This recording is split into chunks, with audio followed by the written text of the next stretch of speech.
Включваме се по път към летището. Натоварили сме се някой. Закъсняваме с 30 минутки от плана, но ще се справим на време. Според мен, надявам. Така изглеждаме.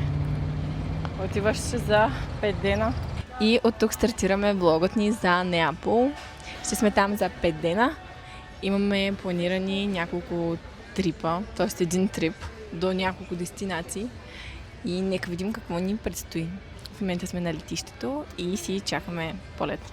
Очаквайте следващите кадри от самолета. И директно в Неапол.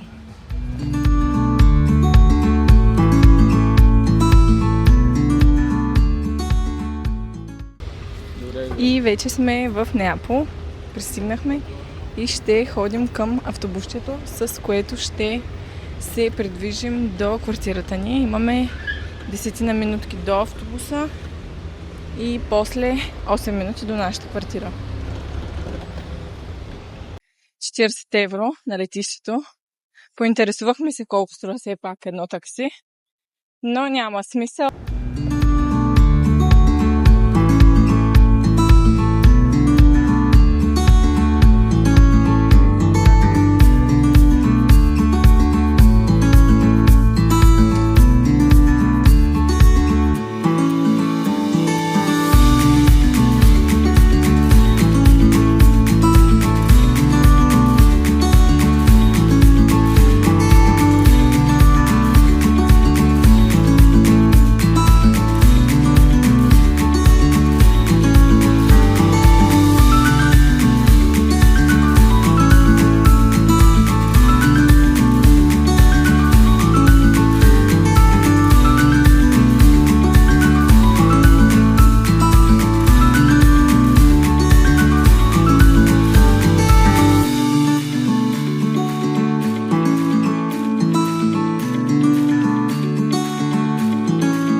Излязохме малко на разходка. В момента сме до спирката, на която слязохме в май.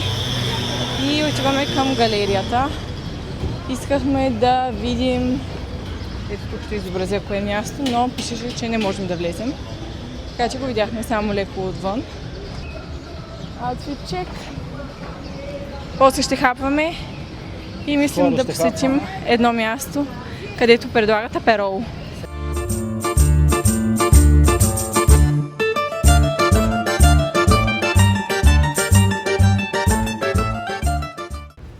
И първият ни фал е галерията. Всъщност се оказа, че е грешна галерия и не е тази, която ние искахме да посетим.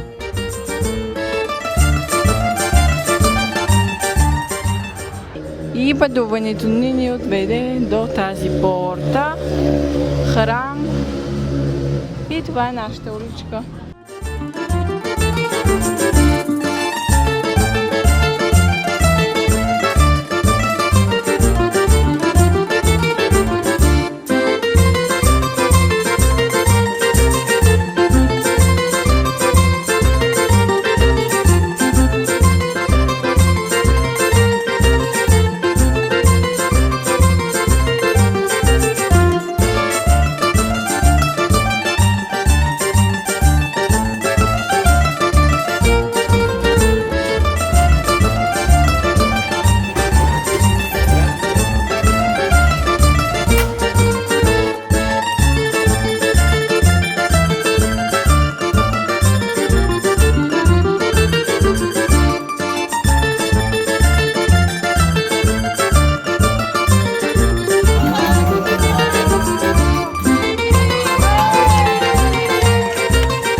момента отиваме да видим порта.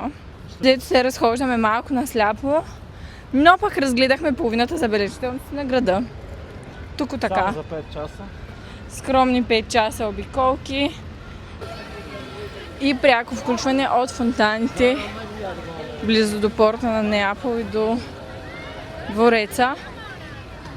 Интересни са. По-добре са от другите забележителности, които правихме опити да виждаме, но беше неуспешно. Това е двореца. Препоръчвам да си вземате перо от по-малките места. Имаше едно viral TikTok място, което е за 1 евро и не го препоръчвам. Ами аз в TikTok го видях и аз. Оп. И честно казвам, там твърде много опашка. Общо това е, което ще видим от порта.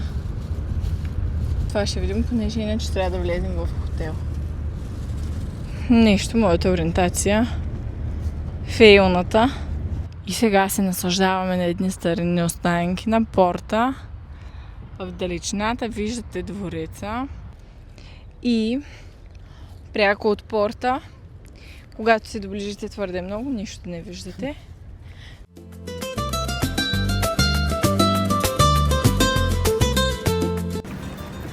И ето е нашата уличка, друго е да я вземаме по-надолно.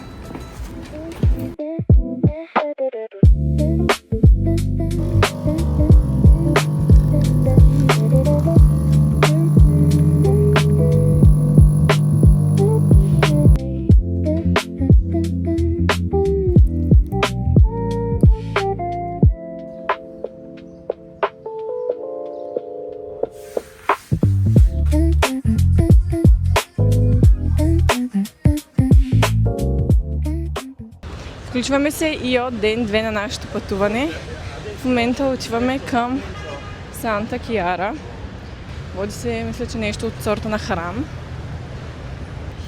След това ще отидем до галерията, защото се оказа, че вчера сме били до някаква по-малка галерия, която видяхме, че ремонтират.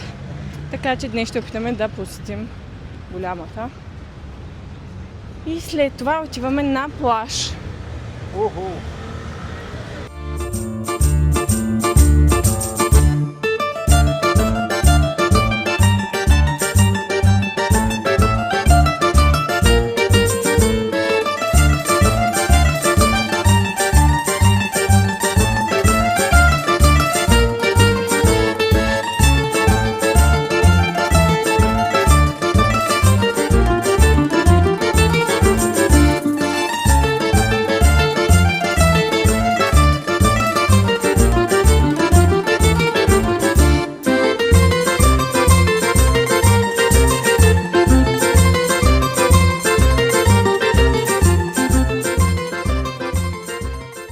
И вече сме в църквата Санта Киара. Красиво е, има какво да се разглежда. Така че има къде да убиете спокойно време, без да се печете на жегата.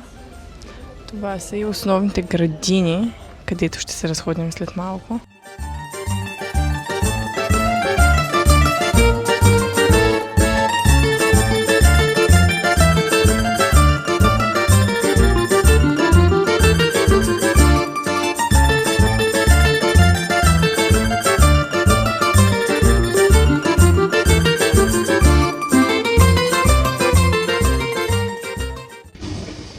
В Италия да ядат от кебаба.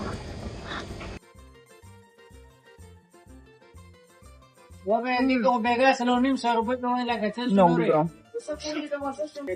Супер. Пиленце. Мисля, че го изчакаме малко да поистине.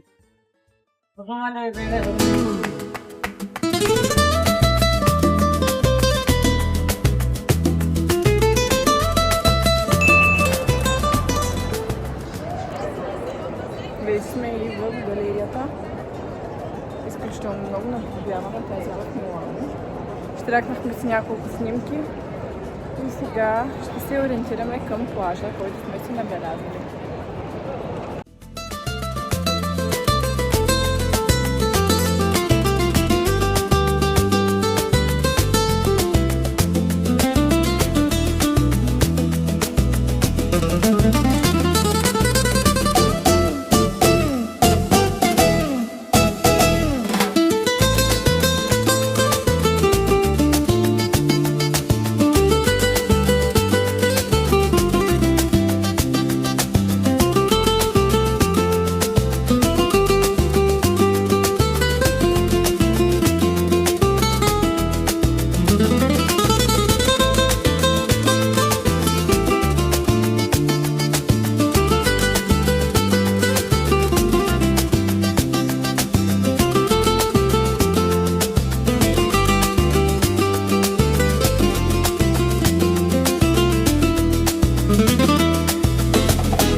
хапваме с морски дарове.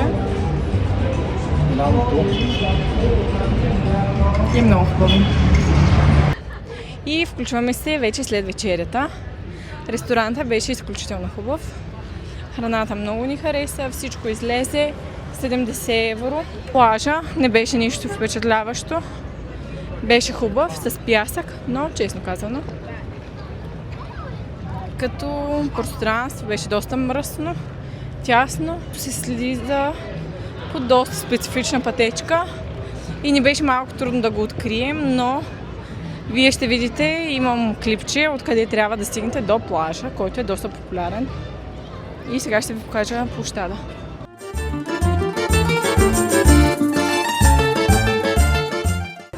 И от двореца, точно до него се намира и галерията. И ако някой случайно все още не е видял в нашия влог този дворец, замък, отново сме при него. Моя любим, носиш нашите багажи. И аз нося само. И се включваме с съвети. Не си пазарувайте от магазини без цени, защото те са капани за туристи. Харесахме си една стъклена чашка. За нея предложиха 7 евро. След което се отказахме от нея, но решихме, че ще се вземем 2 коли, за да не търсим друг магазин, които ни излязоха 3 евро. 2 малки водички по 500 мл. Изневните на едни будали. И следващия магазин, в който попаднахме, беше денонощен с цени. Не, че ни помогна. 5 евро и 30 по-късно. Количка 330 мл. Един монстър. И 40 грама бадеми. И малко пакетче бадеми.